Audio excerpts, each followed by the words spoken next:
જૂનાગઢ મહાનગરપાલિકાની standing committee બેઠક બાદ હવે શહેરમાં પણ રાજકીય માહોલ ગરમાઈ ગયો છે।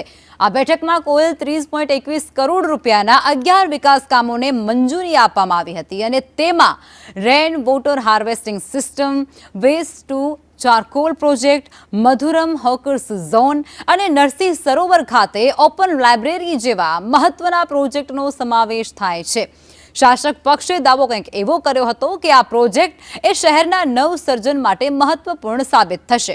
જો કે વિરોધ પક્ષના નેતા લલિત પરસાણાએ આ નિર્ણયોને માત્ર કાગળ પરના દાવા ગણાવી અને આકરા પ્રહારો કર્યા હતા।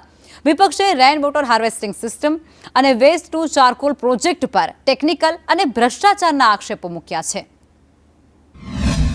મુદ્દાઓ અમે લીધા હતા। આમ ટોટલ 30 કરોડ અને 21 લાખના કામો છે એ આજે અમે મંજૂર કર્યા છે।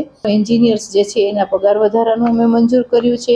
પછી 2 કર્મચારીઓ જે છે એને અમે કાયમી કરી દીધા છે, તો એના 2 મહિનાના પગાર જે છે આવે છે એનું પણ અમે મંજૂર કર્યું છે।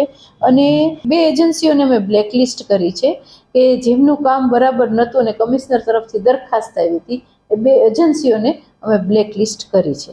એકને એક જાહેરાતો કરવી અને જૂનાગઢની જનતાને ખોટા દિલાસા દેવા અને વાહવાહી લૂંટવી, આ ખરેખર એક આપણે જોઈએ કે જે પૈસા જે યોગ્ય રીતે વપરાવા જોઈએ, જે કેન્દ્ર સરકાર પૈસા આપે છે નાણાં પંચના, એ આપણે જોઈએ કે 2021 થી અત્યાર સુધી એમને પડ્યા છે।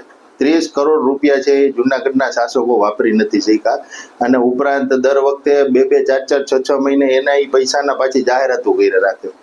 આવી ખરેખર જે જસ ખાટવાની જે નીતિ છે એની ઉપર અમારો